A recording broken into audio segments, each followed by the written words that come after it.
नमस्कार दोस्तों, स्वागत है आपका हमारे यूट्यूब चैनल मैडीज़ एस्ट्रोलॉजी में।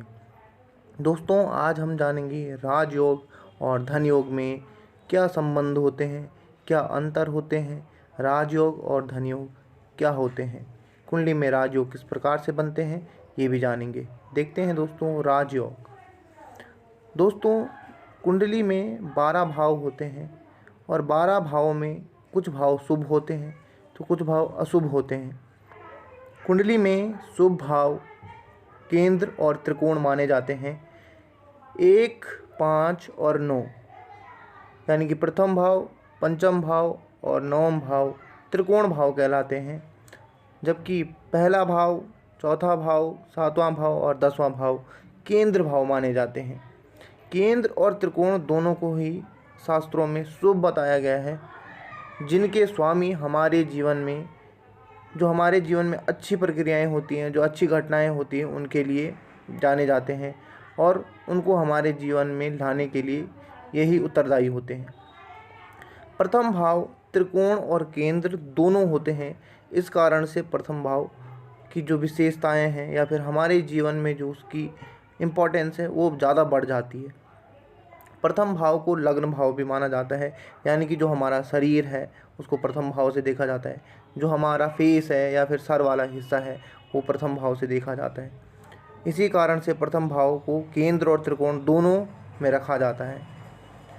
दोस्तों, जब भी केंद्र और त्रिकोण के स्वामियों के मध्य एक्सचेंज होता है या फिर परिवर्तन राजयोग बनता है तो वह एक प्रकार का उत्तम प्रकार का राजयोग होता है। यह किस प्रकार से बनते हैं यह हम आज आपको समझाएंगे। तो दोस्तों, आपके सामने मैंने मेष लग्न की कुंडली बनाई है, जिसमें प्रथम भाव के स्वामी मंगल होते हैं, पंचम भाव में सिंह राशि आती है जिसके स्वामी सूर्य होते हैं और नवम भाव में धनु राशि आती है जिसके स्वामी गुरु होते हैं। अब देखिए, प्रथम भाव के स्वामी जो कि मंगल थे उनको मैंने पंचम भाव में बिठा दिया है। पंचम भाव के स्वामी सूर्य को मैंने प्रथम भाव में बिठा दिया है और नवम भाव के स्वामी गुरु को मैंने दसम भाव में बिठा दिया है। ये ग्रहों के जो अलग अलग स्थितियां हैं, इन स्थितियों से क्या पता चलता है कि प्रथम भाव का संबंध पंचम भाव से हो गया है और पंचम भाव के स्वामी का संबंध प्रथम भाव से बन गया है। उसी तरह नवम भाव का स्वामी दसम में बैठ गया है, यानी कि दसम और नवम का संबंध आपस में जुड़ गया है। तो देखिए दोस्तों, प्रथम भाव और पंचम भाव जब भी एक दूसरे से जुड़ जाते हैं तो इन्हें शुभ क्यों माना जाता है। प्रथम भाव को केंद्र भाव मानते हैं, पंचम भाव को त्रिकोण भाव मानते हैं। जब भी केंद्र और त्रिकोण के मध्य संबंध स्थापित होते हैं तो इस प्रकार की स्थिति को राजयोग कहते हैं। पंचम भाव शिक्षा का भाव है, बच्चों का भाव है और आपकी स्किल्स का भाव है। जो भी आप कोई नई स्किल सीखते हैं, कोई कार्य सीखते हैं, वह पंचम भाव से सीखा जाता है। अब देखिए, आपका जो लग्नेश है, जो लग्न है, लग्न का स्वामी है लग्नेश यानी कि मंगल, वो पंचम भाव में चला गया है। पंचम भाव में सभी जो मैंने आपको कारकत्व बताए वो सभी शुभ कारकत्व हैं, कि बच्चा हो गया, जो चाइल्ड होते हैं, या फिर आपकी स्किल्स हो गई, वो भी पंचम भाव से देखी जाती है। प्रथम भाव का स्वामी पंचम भाव में आके क्या करेगा, एजुकेशन में अच्छा होगा, उसकी अपनी जो एजुकेशन होगी, प्राइमरी एजुकेशन होगी, उनमें उसका ध्यान लगेगा, क्योंकि पंचम भाव पावरफुल हो रहा है, बहुत ज़्यादा अच्छी एनर्जीज आपकी पंचम भाव में आ रही हैं। उसी तरह पंचम भाव का स्वामी प्रथम भाव में जा रहा है, जिसको बुद्धि स्थान कहते हैं। पंचम भाव का स्वामी जब भी प्रथम स्थान में जाता है तो जातक को बुद्धिमान बना देता है, बहुत ही ज़्यादा ब्रिलियंट बना देता है और उसकी सोचने समझने की क्षमता बहुत तेज़ हो जाती है। इस प्रकार के जातक बहुत ही तेज़ दिमाग के होते हैं और अपना कार्य बुद्धि के माध्यम से करना पसंद करते हैं। तो प्रथम भाव और पंचम भाव का जब इस प्रकार से संबंध जुड़ता है तो यह राजयोग बनता है। केंद्र स्थान को विष्णु स्थान कहा जाता है और त्रिकोणों को लक्ष्मी स्थान कहा जाता है।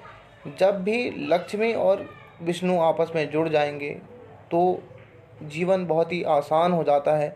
जीवन में जो भी चीज़ें हमें चाहिए होती हैं उनकी प्राप्ति बहुत ही आसानी से हो जाती है। इसीलिए कुंडली में राजयोगों का होना शुभ माना जाता है और राजयोगों को सभी चाहते हैं कि हमारी कुंडली में बने।